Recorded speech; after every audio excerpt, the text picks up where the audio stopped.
start the podcast when I'm jamming out too hard.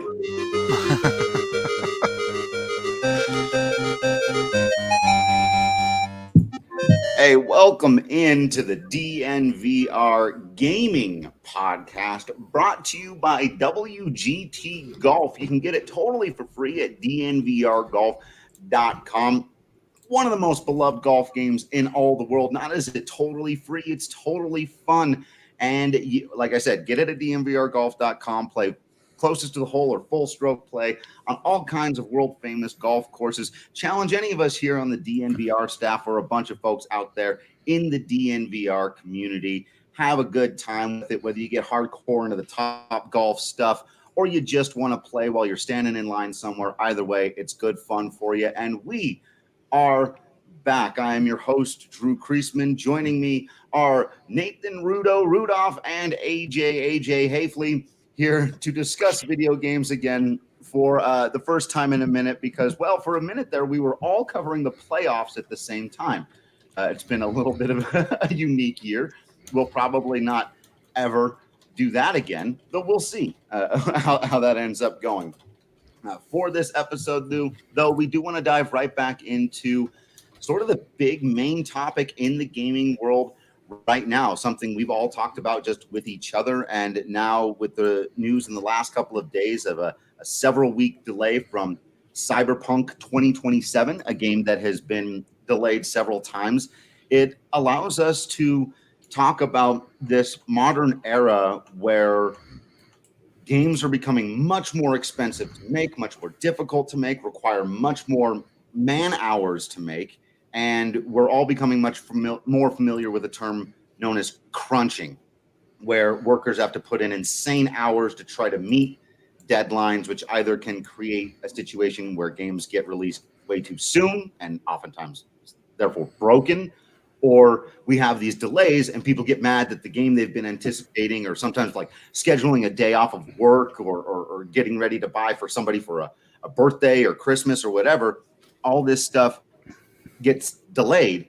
And so it creates this very difficult to assess situation. AJ, this was, I know that's something that you've been wanting to talk about for a while.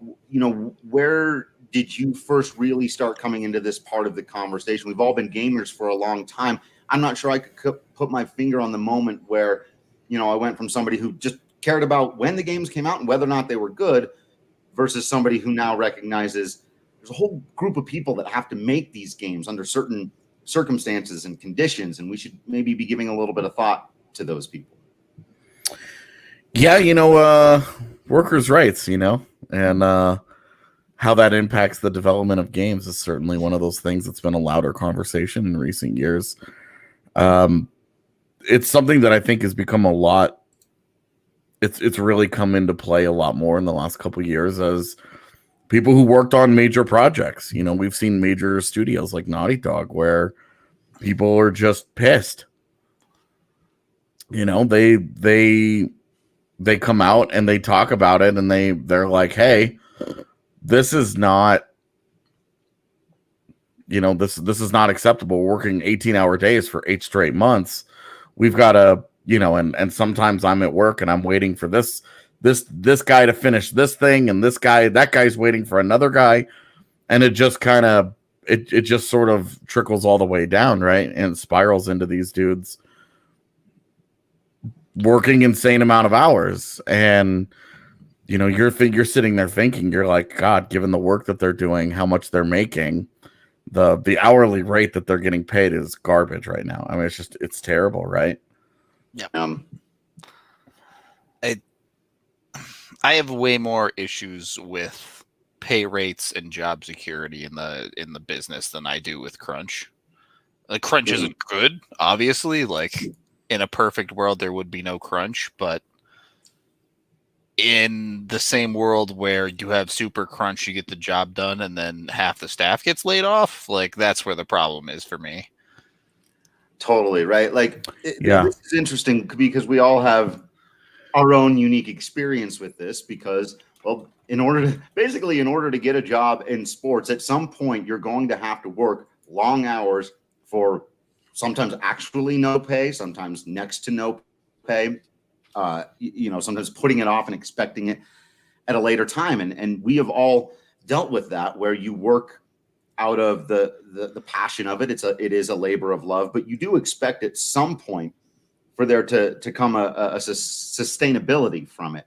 And I think that's what's so weird about the gaming industry now is as Rudo was just saying, it's like these people who they're not paid well, but then are just laid off. It'd be one thing if the time crunch came up and then you got some time off and continue to get paid. But it is amazing to me the way, especially, consumers continue to insist that video games only be $60 a pop, despite the fact that they're 10 times what it cost to produce back in the day. I think to some degree, AJ, the responsibility is going to have to fall on all of us to pay a little bit more for our games. But still, the company's got to pay people better. Yeah, and I think we're already seeing that. I mean, you think about consoles and how the price has gone up and inflation all around us, right? Like everything. How long have we been paying $60 for new video games? It's been like a decade of this. Yeah. And because I mean, even back when, in the 90s when we were all kids, like we were paying $50 for games. And somehow the price of games has stayed the same. At the same time, like it's, if you're asking me to pay $100 for a game, that game better be really, really, really damn good. Right. I don't, me personally, I don't buy new games anyway, right off the shelf, because very rarely is a $60 price tag going to be worth it to me at this point in my life. But I do think that the rising the cost of games is going to be on the rise, especially for AAA titles. Yeah.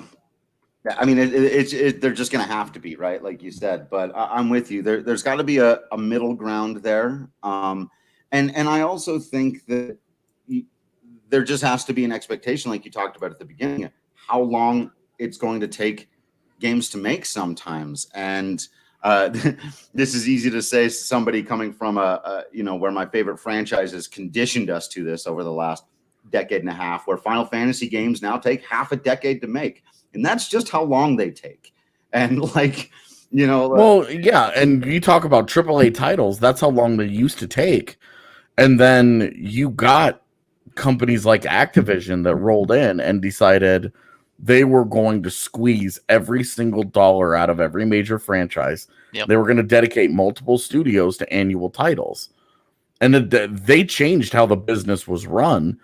And because if you still look at the serious developers, you look at the ones that are consistently putting out the absolute best products, and they don't miss, right? You're talking Nintendo as a developer. They make one Zelda game per console.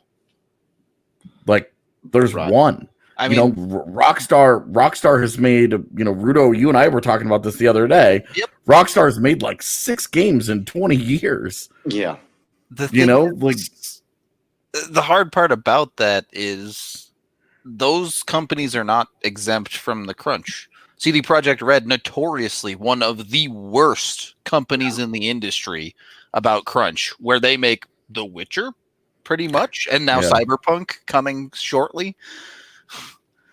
So despite them not being, borderline actually Satan himself, it's still an issue. Right.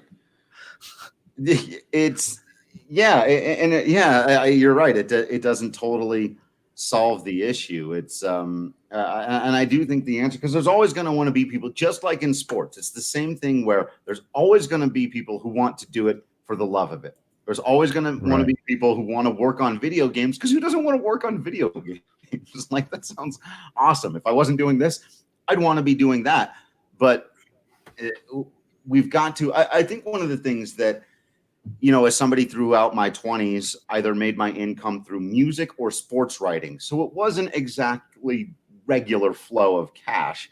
And I think that there's a lot of people out there who at the time would have said, hey man, those are the things you chose, right? Like, you chose to go after those things. Those industries aren't viable, whatever. But we're starting to learn more and more in the real world that there are a lot of industries that can't survive a slight hiccup and aren't necessarily that viable, and that we should be trying to do what we can for anybody who can make work of any kind out there to be sustainable, that you're working for a living paying wage, and that just because companies can get away with paying you less than you're worth because you'll do it out of the love doesn't mean that they should be allowed to. I not necessarily video game related, but I truly love that we are living in a golden era of things like Patreon, of things like Twitch donations, where content creator haven. Yeah, if you have the audience, you can survive off of it. Yeah, right. It's amazing because you think about. I mean, Drew, when we started PSN, I mean, think about it, man. Like way back in the day, if we had Patreon from day one, hey, sign up and get our work. Like, hey, we're going to provide this for free, but if you guys want to support us, $5 a month. Just think about how different that could have been for us. How you and I would not have had to fight for paychecks and fight to be getting paid on a regular basis, and how different it was. It's crazy to me that it's still crazy to me that we are where we are today. Yeah. And still growing and still getting bigger and expanding into different things, so we can do shit like talk about video games at 11 a.m. Right. It's crazy to me, but it's like Rudo has a great point that content creators have more avenues for cash flow than at any other point. Right. Ever. And like a single person can make a game like Undertale or and there are people out there who do that. Because they can just release a game on Steam for $2. If it's any game, or if it's any good at all, they'll make enough money where that's what they do. I knew a guy that did something like that. Right. Well, and the people that have the ability / the passion for doing that, if they apply to one of these companies like EA or even, unfortunately, a company like Blizzard now, they're going to go, you're way overqualified and we can't afford to pay you. Right. We can't pay you market price because your experience is too much. Yep. We need somebody on an entry level position that doesn't know what they're getting into. Right. And to be honest with you, we need somebody that we can exploit. Straight up. And like, I'm not gonna, I'm not going to sit here and say that every industry is better than that. You absolutely want to try and find people who will work on the cheap for you and give you quality work. Hell, we work in sports. You look at baseball's arbitration system. That's exactly what it is. Right. You look at hockey's entry-level contract system. That's exactly what it is. Mm-hmm. We need cheap labor to exploit. Right. And gaming companies are the exact same thing. They have the same exact problems as the rest of us. My frustration, just speaking as somebody who has worked 18-hour days and has worked a lot for not a whole lot of money in my adult life, is that if it's a passion project, if it's something like DNVR, BSN back in the day, it's different. It's a lot harder to go home and complain about that at the end of the day. And when we're building towards something, we signed up for that. Right. Like, we signed up and we were like, look, we understand that if we were to calculate how much we're getting paid per hour, it's going to be like 93 cents. Great. I don't tend to think about that when I'm working to that hour, but at the end of the day, like, this is something that I voluntarily signed up for. And game developers, of course there are going to be people that work at these companies that's what they wanted to do. They wanted to make games. Right. So, and the unions is a great point, but an NHL player making $600K, compared to market value. But if you have to be in the NHL to do that. If you're on an ELC and you're in the AHL, you're making $70K. That's a good living, but your opportunity earning window is maybe a handful. It's of years, maybe a decade if you're lucky, and 3 of those years you just spent making $70,000. You've made good money. Yeah. And $70,000 is like the top 2% of players. I mean, if you're in the ECHL, you're making minimum wage. Yeah, basically. You're making $30,000 a year playing hockey. Good Lord. Yeah, like it happens, like that drop off happens very, very quickly. Yeah, it's sort of related as we're kind of talking minor league sports. I feel like the movie industry had this massive problem kind of in the really in the 2000s, the decade from 2000 to 2010, and where before that it was basically you're a huge blockbuster movie or you're a guy with a shaky cam out there. And if you remember, there was this time where all of these like subsidiaries of the big movie companies started popping up as their version of like indie film, like Fox Searchlight and shit like that, right? They were like, it's still Fox, but it's a smaller like group of people somewhere. And it's like we were talking about earlier where the qualified creative either has to totally be self-sustained or like crowdfunded, or there's no place for them at the big company. And I would love to see, and how much can we trust EA at all to do this properly? But it would be cool to see if they had like the big studios who have the resources. And as somebody pointed out here, Dylan, like the IPs, that's one of the biggest things, right? Is like, EA owns all the Star Wars shit. So if we want a good Star Wars game, I'd feel much better if they like created a separate studio that was like an independent studio run by like 10 to 15 people. Maybe it takes a bit longer and they've got like indie developer mentality, but blockbuster developer, AAA developer resources. Right? I mean, it's a nice idea. Right. The thing is that doesn't exist, right? These big these big companies, when they buy something, their goal is to make money out of it. They don't care. I don't want to say they fully do not care about the quality of the product, because they do care about it at a basic level, but they don't care about producing the best product. Right. It's secondary. Yeah. Right. Because they know like they'll sell it if it's got whatever on it. Right. You would hope that if it was really good, they'd sell more, but it's I forget which YouTube video I was watching, but it's very true that these bigger companies will buy up these smaller ones, or at least partnership with them where they're taking some of the income value, right? And they will run that on credit. They will say, you created this name, we're going to take advantage of that and suck it dry for every single dollar that we can. Not only sucking it dry from the fan base of the game that will buy it on name recognition alone, but the topic of today's show, they will work that company to the bone. They will give them a hard deadline and they say, you have it done. Whatever's done by this date, you're releasing it. We don't care if it's completely broken. Yeah, so. That's and I do think that that's the other side of it.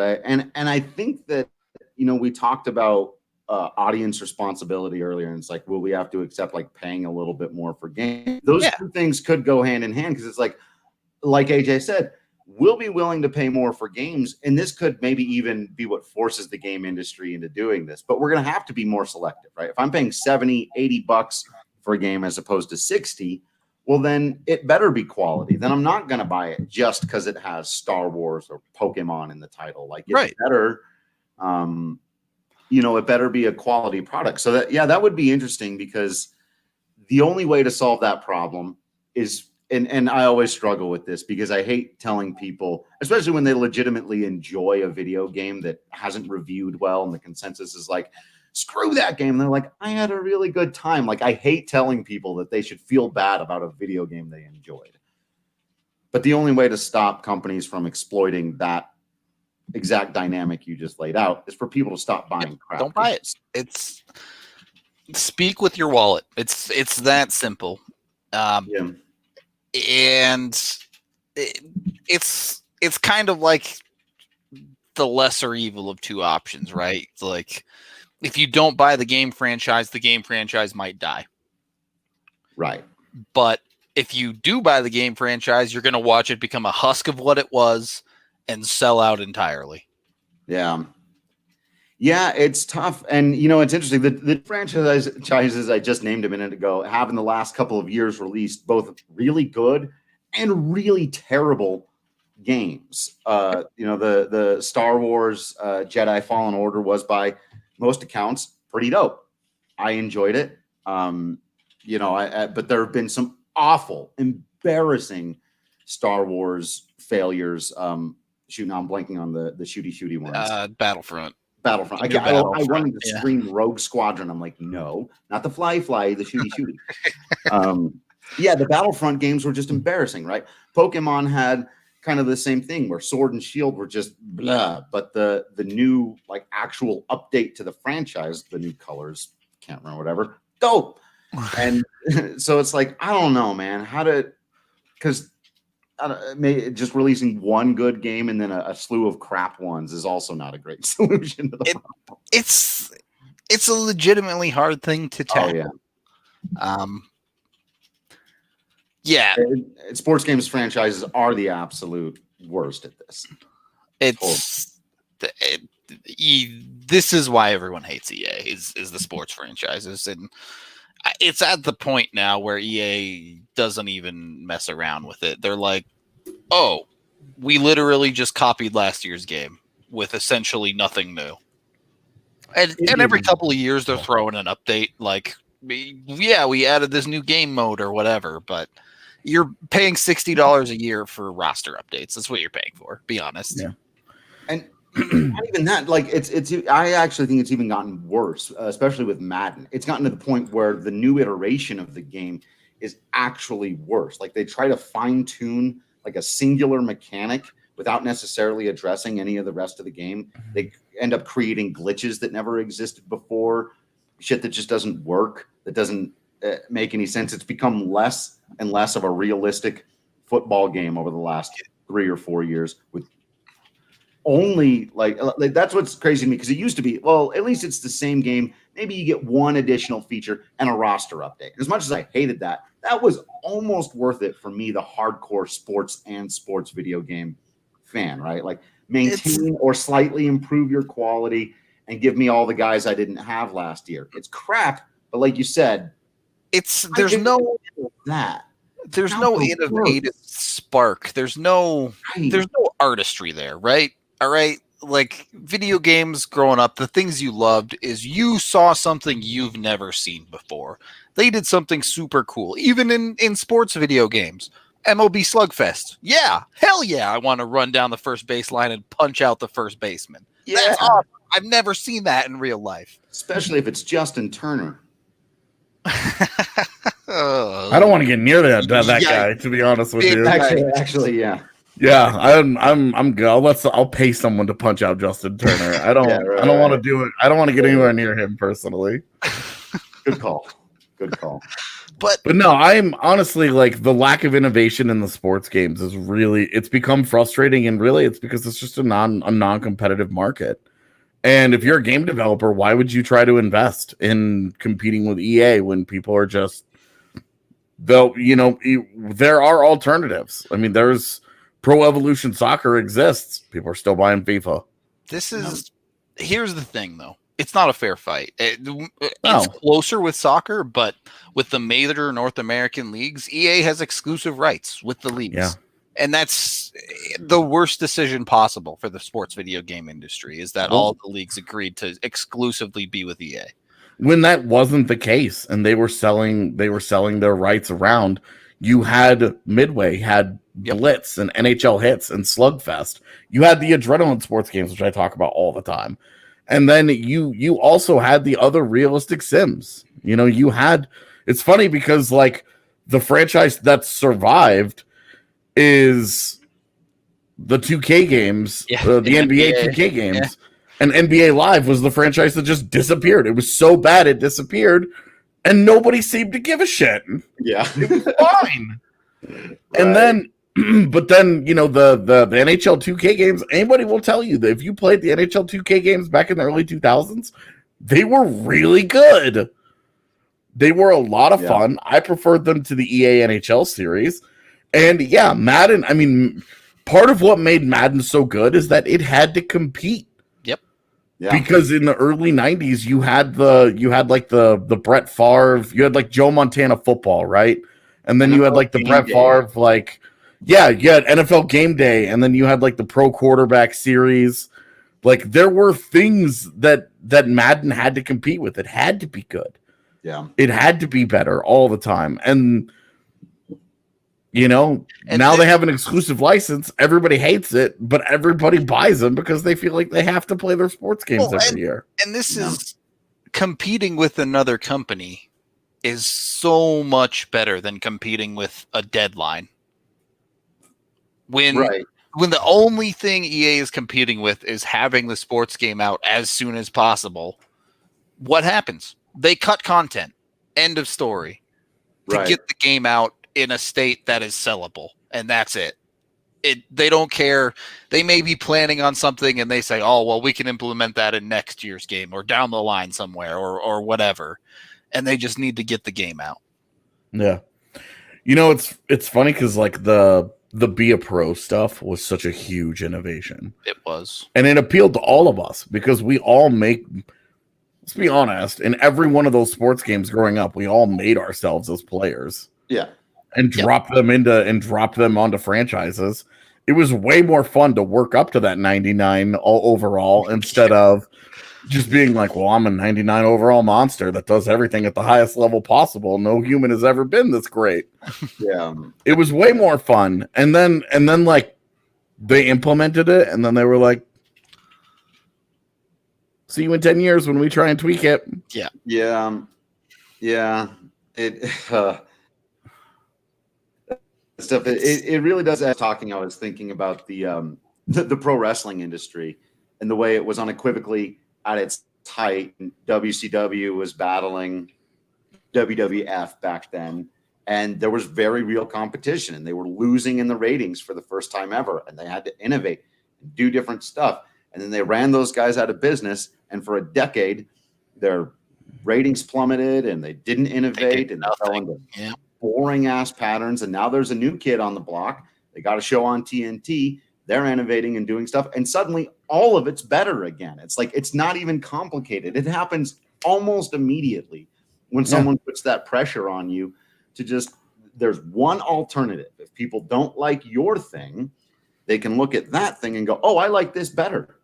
And that's all it takes. And it really sucks that, like, yeah. So I don't know what the answer is here, because MLB The Show, they do a mostly pretty good job, but they're starting to fall into a lot of these patterns as well, where they're confident in the core gameplay that they have, and they don't update and tweak things, and the game has gotten really out of balance in terms of its most popular modes, and becoming more of a pay-to-play thing again, where it's like, I love that they've introduced the Legends of Baseball into the game over the last couple of years. But now if you want to play competitively in the best mode that they have, you basically have to have a lineup of Babe Ruth, Ty Cobb, Albert Pujols, Lou Gehrig, and Mickey Mantle. And if that's not your team, you can't compete. And the only way to get that team is to either spend your life playing the game or spend your life savings playing the game.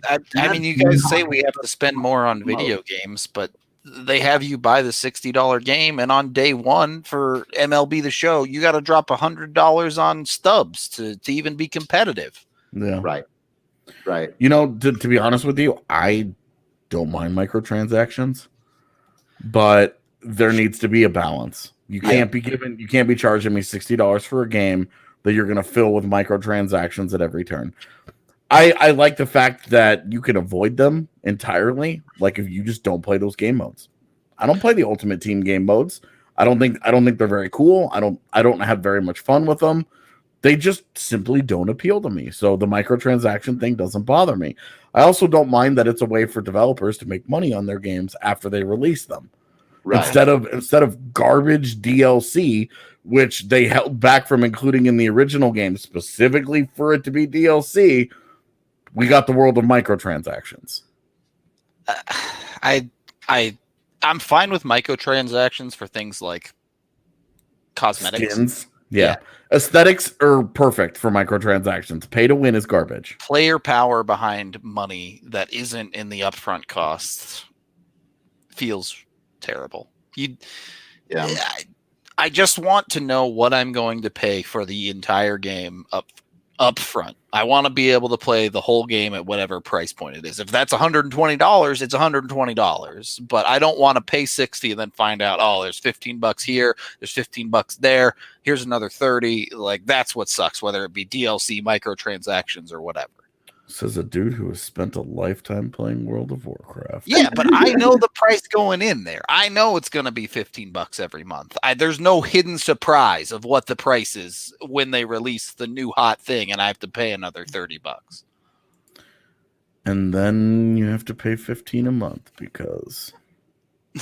Well, I mean that's yeah, and but I'm with you, AJ, in that, like, especially when they're optional. It's like, yeah, I don't mind game companies making money off of their games that people are willing to pay, that people are willingly, handing over. I do think it sucks when it starts to impact the core gameplay, but the rest of the stuff, like, I'm totally fine with it, as long as they're honest about it. And like Rudo said, it's just unfortunate that I feel like too often they're not honest about it, but there has to be a way of recouping the costs. It's something that I think fans just really don't want to talk about, but it's really, really expensive to make video games too. So as much as we want all these, we want them to pay people more, and we want the hours to be a little bit more fair, and we want higher quality of stuff. It's like, it's just really expensive, and it's only getting more expensive to make these games. This is why I don't mind games that delay, because most of the time when a game delays, the studios, maybe not their public facing announcement is fully honest, but everybody knows they're essentially saying, hey, this game isn't ready. Yeah. And we're going to delay it and make it more ready than it is right now. So getting into, and specifically into the Cyberpunk delay, what do you get done with 21 more days? I wondered about that too, but I mean, because a 4-month delay, like when they delayed it from the summer until November, I like that screamed to me that was, we're polishing this. This is mostly done. We're just making sure that this is going. We have talked up this game like it is going to be the greatest thing ever made. So we want to make sure that it gets polished, that we go through an in-depth QA process, and this thing rocks. What are you doing with a 21-day delay? That makes me nervous. Like something's broken and they're rushing to fix it.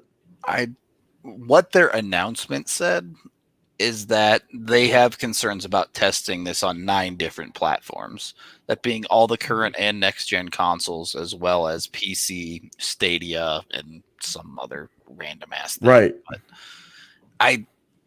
I'm not super concerned about it, because I think it's mostly that they had their testing environment and they made everything work in the first delay. And now it's just making sure to work out the kinks with each specific console, PC, whatever situation. But I do think you bring up a good point, where if you're going to delay the game, shouldn't you just delay it? Like, give yourself enough time to finish it with the first delay, instead of these companies where you see, oh, it's delayed. Oh, it's delayed again. Oh, we're delaying it for the 6th time. Why?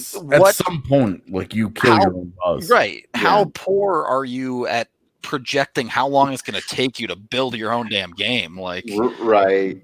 Well, and Ouroboros puts another topic on the table that I think is related to that too, which is all the marketing that goes into it, and all the promising that goes into all this stuff, and all the events that we have. And this is one of my things across entertainment mediums. I am fully of the opinion that we know and I'm one of these people too. I'm not claiming to be separate from it. We just know way too much about everything before it comes out.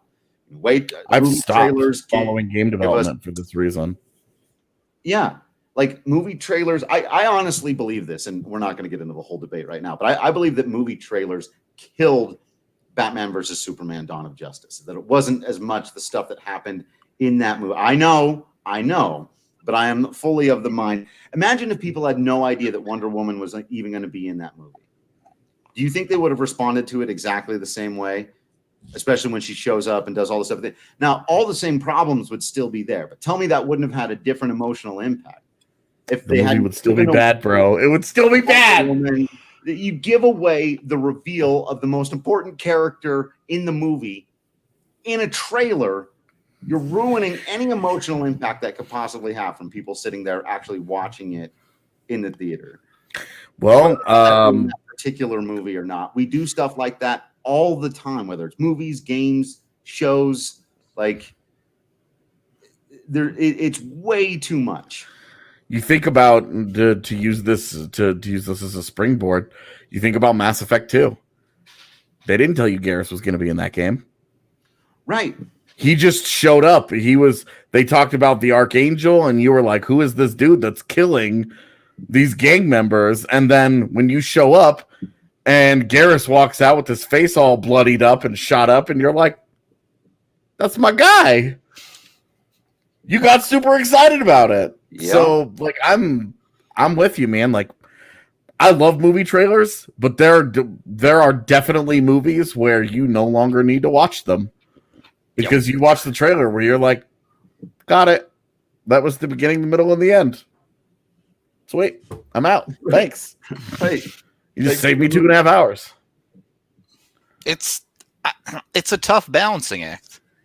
And look, you gotta hype your stuff. Established franchises can totally get away with it. We talked about that a little bit earlier, where part of the problem is a lot of these game franchises, once they get bought up by these bigger, greedier companies, is they live on credit, and they're just like, we slapped this name on an actual turd, and people will buy it. It's fine. But on the other side of the coin, if you're a new company developing a new game, how do you get your stuff out there without giving away all your secrets? Yeah, right. I mean, it's a balancing act. It's like when we're hyping something, you know, Rudo, you know that we're trying to do something on the Avs pod right now that's, if it works out, will be really, really cool for our fans. And we haven't talked about it yet because we're still in the baby stages of it. But like when we start to get concrete details and we start to nail a few things down, we think Avs fans are going to be really excited about it. We want to hype it up without giving the game away. Yep. Yeah. It's hard to do. Like, it's a hard balancing act to accomplish. Right.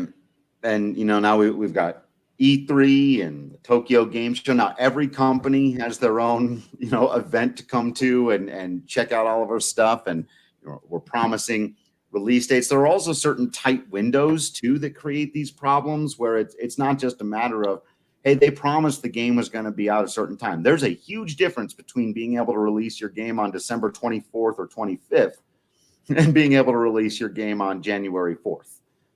There's a massive difference for these companies and how much money they'll be able to make. And so it's, you know, I get it, but there's a lot of just over promising and overselling. And you, like you said, you have to, because you have to hype people up to buy your product. So I don't know what the answer to this is either. You know, the Final Fantasy VII remake got in a certain amount of trouble for false advertising, which they almost had to do because otherwise they would have given away the end of their own game. It's like, you can't tell people this is a remake, but actually there's a twist. And not, you know, so they had to advertise it as something it technically maybe isn't. But I would argue that in that case, misleading advertising is better than this gigantic oversell or these other things that sometimes, you know, were the overpromising or the giving away way too much in your teasers or info dumps or whatever. It's a tough balancing act too, though, right? Because AJ and I say this all the time about the NHL and the trade deadline. Deadlines spur action. Yeah. So, if you say you're going to do something, if you put a hard deadline on when the game's going to be done, there are definitely people that are going to work harder to make that happen. Yeah. So, I mean, think about how we built our draft coverage internally. Yep. You and I sat down, what was it, 3 days after the Avs were eliminated, and came up with an entire schedule on how we wanted to do it. And you and I gave ourselves internal deadlines. We said, it doesn't matter how hard we have to work. We have to have these things done by this day. Yep.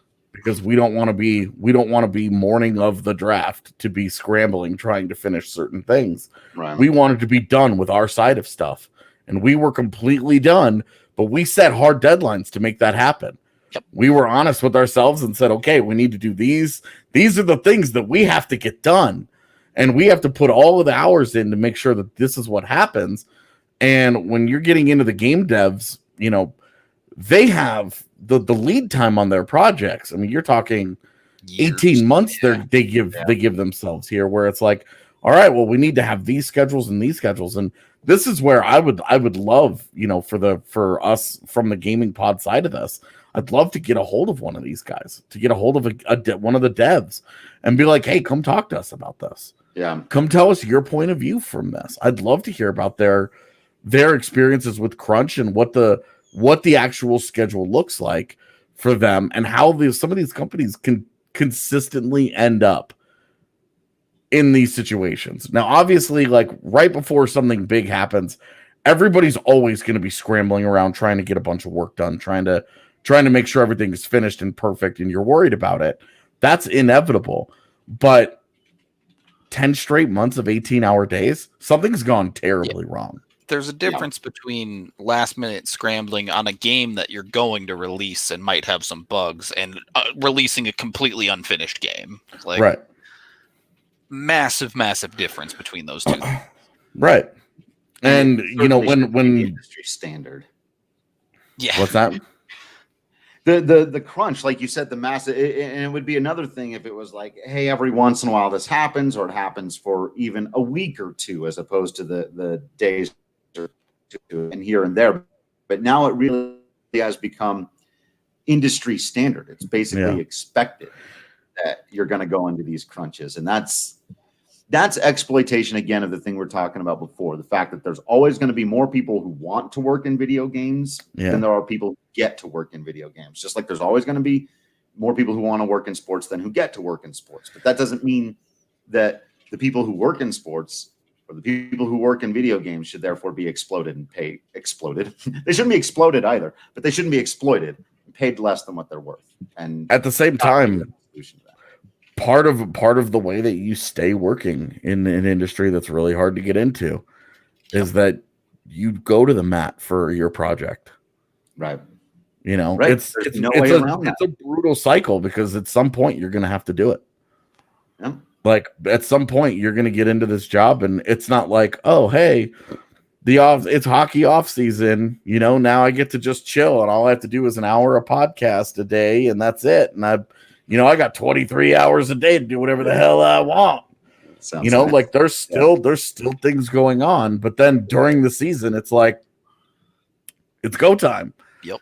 You gotta be willing to, you wake up at 9 a.m. and you go to Pepsi Center for morning skate. I'm sorry, Ball Arena, and for morning skate, you're there until 1 p.m. You get home, you do a little bit of writing, and then all right, you got to 4 hours later, you're heading back to Ball Arena for the game. You cover the game, you do the writing, you get home, it's 2 a.m. You got to get up and be at Family Sports Center at 10 a.m. for practice. And it's like this every single day. 13 straight days you do this thing. Yeah. And that's the job. Like it just doesn't end. When I do laugh when they're like, oh, we work through the weekends. And I kind of laugh because I'm like, what the hell is a weekend? Yeah, right, sure. Because in our industry, like, the weekend matters to us specifically because it means we aren't doing a podcast on Saturday or Sunday, not like scheduled. But if there's a game, we are. if there's a game, if there's a trade, if there's something that happens, we're doing one. Yep. It doesn't matter, and that doesn't mean that we can skip the one on Thursday. It just means we're also doing one on a Saturday or a Sunday if it's a back-to-back. Yeah. You know, like, and that's like, this isn't me complaining. This is me saying that's the life. Yep. That's the dedication to what you're doing every single day. And some of these devs, I kind of just want to tell them to shut up. I get that crunch sucks. I get that like being taken advantage of like that is balls. But at the same time, like, sometimes this is just what it takes to be in that industry. You know, when you're working a customer service job for 8 hours a day and you're one of 5,000 faceless employees, you're not important enough to have to work that hard. Whatever you're doing can be done by anybody else whenever your shift ends. It just sucks. It's different. But when you're in this industry or the game, it's really content creation. When you're making something, right, you've got to get it done. Like, making stuff is hard. Yeah, I think the most difficult element of it for me, you know, is when it is these game companies that then will make hundreds of millions of dollars on a single product that they release, right? So it's like, it's one thing for me to be like, hey, the Rockies had 1 day off in August, so I had 1 day off in August. That said, you know, DNVR isn't exactly raking in hundreds of millions of dollars and just not shuffling any of that my way. And so that's where, you know, you got to wonder about, like, EA's got money to pay these people better than they're paying them, probably. So well, and really, like, EA is not one of the ones that we hear about on the same level. You know, to be honest, we're talking about EA a lot today, but like, they're bad in other ways. You're right. They're more of a publisher than a developer, and like that's a whole other problematic existence. Right. Yeah. When publishers set the deadlines, and developers just have to meet them full stop. Like, this is why EA is notorious for releasing broken games, is because they set deadlines and they're like, all right, good luck. And then developers are like, you guys don't make games. You have no idea what you're doing. Yeah. So correct. More like, you know, the CD Projekt Reds and and Naughty Dogs. Like, those are the companies where it's like, those are the companies that are coming under fire for this because they've made some great games. They've built great reputations as studios and as developers, but because of these things that are starting to come out, it's like, look, we're tired. We don't want to do this. It was great for the first project, but that's how you see these project leads coming in and out. You know what? You know, they don't stay the same. And again, maybe I'm pulling back the curtain a little bit too much here, but I one of the things was to just put it this way. You know, those of us who were in on the ground floor at BSN from the very beginning, you know, that we have a certain investment in the company. We have a personal reason to want to see the company grow. I would love to see if the higher end, the people who are really developing the games, the people most responsible for creating them, if they could just have some bit of how much they're paid tied to how well the game does. The same way that we knew how well DNVR actually was going to do, that if we put in all this hard work, at some point it was going to pay off, and that was going to get back to us because we are literally invested in the company, and the company is literally invested in us. Yes. And so I almost feel like if these top developers, like if you work at Naughty Dog and you release a game like The Last of Us, and you did have to go through all this crunch, I can buy AJ's point from earlier 100%. If like, hey, give me 0.5% of what The Last of Us brings in, because if it's super popular and I'm the person who, you know, was most responsible for the things that made it popular, 100% of the profit shouldn't go to the company that forced me to work all of these hours. Let me get a little bit. And they don't. I know that they give most of these developers, I know certainly Naughty Dog does it. They give out bonuses based on game sales. Yeah. And that comes back to them. And then, you know, they've spent 4 years making this game, and then they get 3 months off and the bonuses trickle in, and it's supposed to all come back to them on the back end. The problem that a lot of the developers have been having, the boots on the ground have been having, is that it's not worth it to them. They get that. Like, they get that bonus. They get that check. It's all good and well. Even that is nice. But then they turn around and they're like, do I want to spend the next 4 years doing this again? Yeah. You know, because when you're 25 years old, you're out of college, you're making this great game, you're going to be part of gaming history, you're going to make this thing, your name's going to be on it forever. You're a single dude, it's easy to do, right? But when you get in, when okay, you've spent you're getting married. You've spent 5 years working on that project, that's one thing. You get that bonus, you're not working 18 hours a day, you dare to socialize a little bit, you socialize some, you meet a QT pie, and then you guys go out on a date, you guys do boy-girl things, or, you know, whatever. And then you end up procreating, now you've got a family. Oops. You're not going to be spending 18 hours a day on the next project. You know, like, the world is just different. And 30K ain't going to pay for diapers either. You're straight up. Yeah. So it's like, what do you know, how do you balance those things? Because, like, you make 30K and then you do the bonuses on the back end. That salary doubles. Great. That salary doubled at the end of the project. Yeah.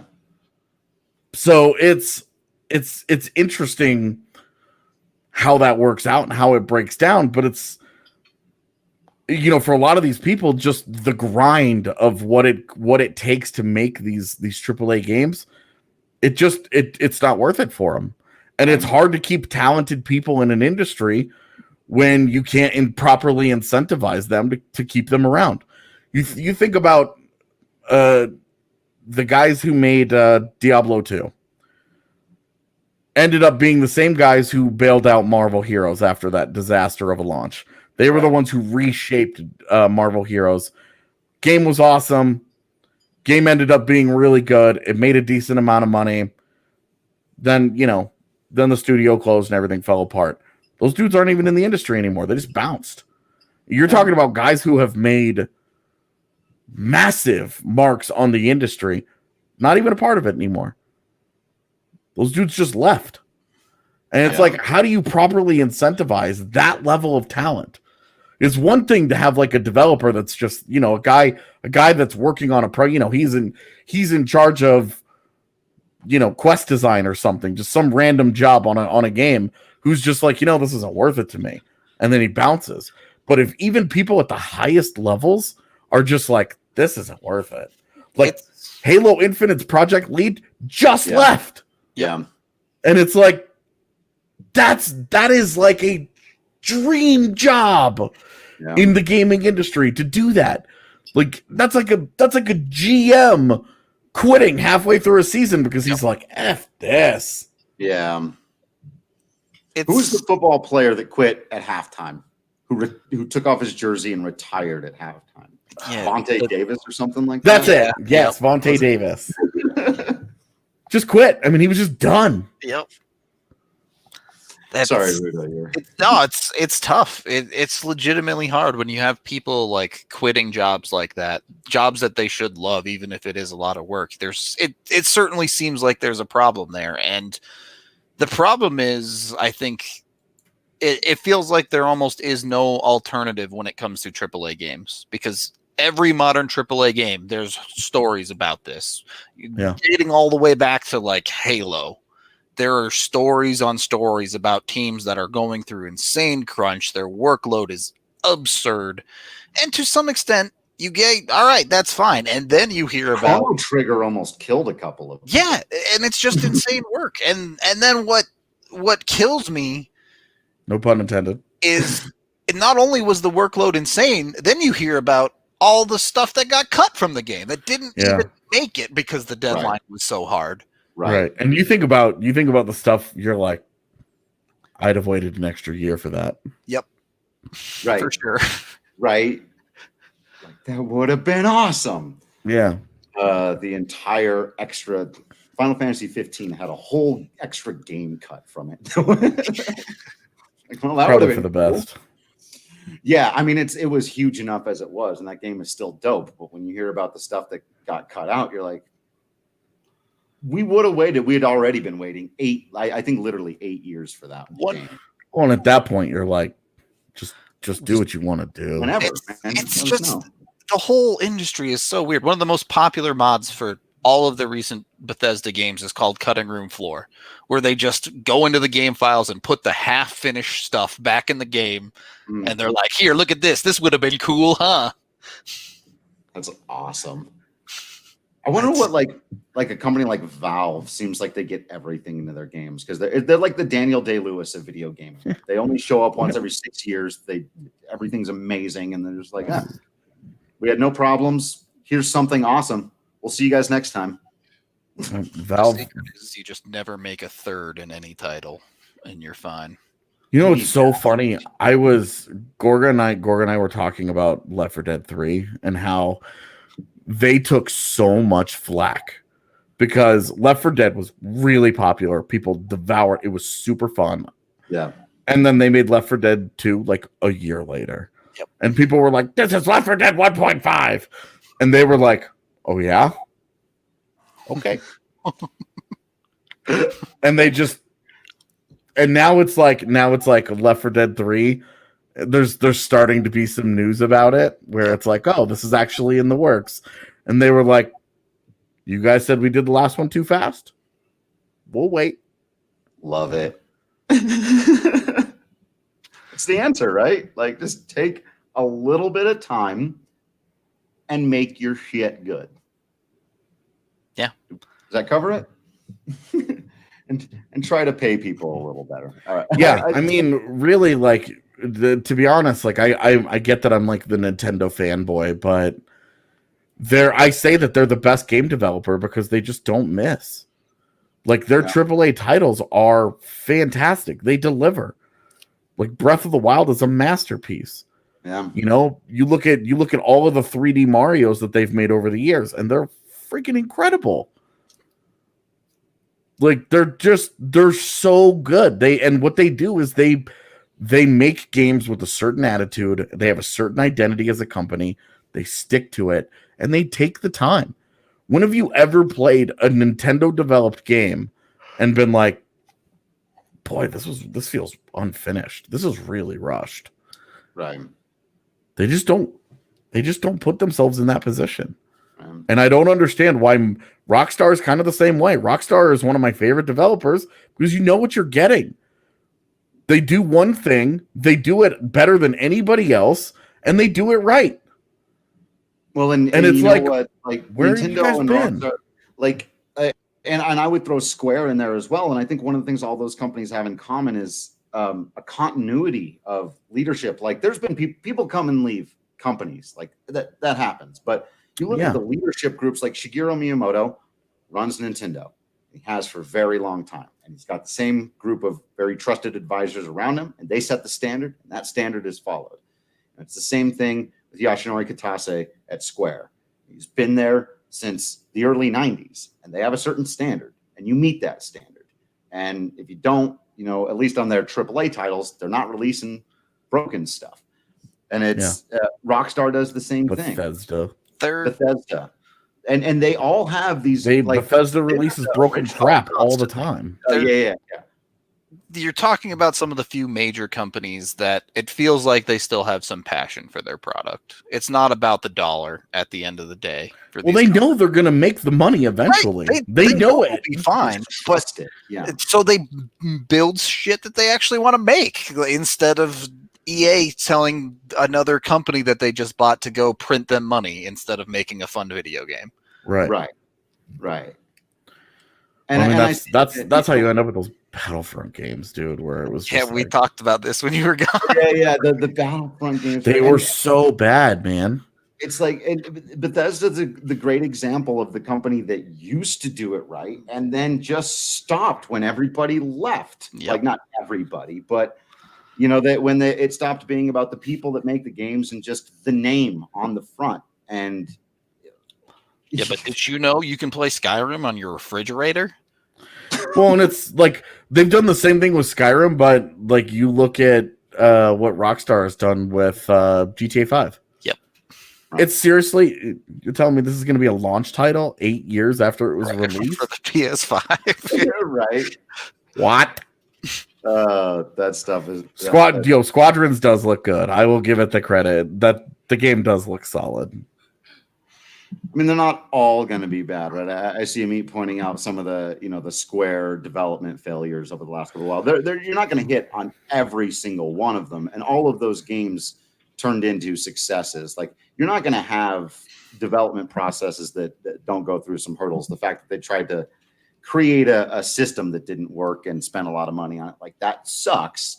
But what they didn't do was release a broken game with that system. They just scrapped the system. They ate the costs. They delayed all those games. The only broken game they've ever released was Final Fantasy 14, which then they had the temerity, the audacity. Imagine another company doing this. They blew that game up and remade it from scratch. And now it's probably the most popular. No, it is actually, just by the numbers, the most popular MMO in the world. And that's pretty amazing. Like, to just imagine accepting your failure to that extent that you don't just go, well, people are going to pay for it anyway, so we'll just make money on this crap product. They blew it up. They took it away. They started over from scratch and made it one of the standards of its own genre. Like, that's an impressive thing for a company to decide to do in this age where just let people play a broken game because they're going to pay for it anyway. I mean, how many times does Blizzard have to cancel a StarCraft game that's not an RTS? Not even real. Yep. Sons of bitches. Right? You know, one of my favorite developments. One of my favorite game development stories was recently. One of the Nintendo guys was talking about when they showed Breath of the Wild to Miyamoto, and he spent an hour just climbing trees. Yep. Like, guys just wired differently, and it's why, like, and what's one of the greatest things about Breath of the Wild? It's the movement in it. Mechanical. Yeah, it's the feel of the game as you interact with the world around you. It's amazing. And you're not going to be able to convince me that Nintendo isn't the best game developer in the world. No, yeah, they almost certainly are. And Shigeru Miyamoto is probably the biggest reason why. When you have an unquestioned genius who that guy's going to die someday. I know. And it's like that. This is going to be this. We're going to have the saddest emergency pod ever. I know. He's just the absolute best. Just his approach to game design is what it feels like it should be. Be creative, have fun, come up with cool ideas, and execute them. Yeah, I think that's good for today. Yeah, I think that's as good a place as any to cut that one off. All hail Shigeru Miyamoto. If we want game development to be better, everyone try to be a little bit more like him. Thanks, everyone, for listening in to this episode of the DNVR Gaming Podcast. Going to try to get back to regular weekly episodes of this. Again, apologies for the delays there. Make sure you're drinking your Strava Craft coffee and your Breck Brew while you're playing WGT Golf on your phone, because, whenever you help out our sponsors, you're helping us out. Again, WGT Golf is totally free at DNVRGolf.com. Super popular, super fun. You can play it anywhere, standing in line at the bank, getting really into it, whatever you want to do. Download it for free on your phone or on your computer. Hang out with us next week where we'll be talking more games. And again, make sure you're subscribed to the DNVR.com so that you get all of our sports content. Make sure you're following everybody on social media, all that good stuff. Thank you all for listening in to this episode, and we will see you next time. Whoop.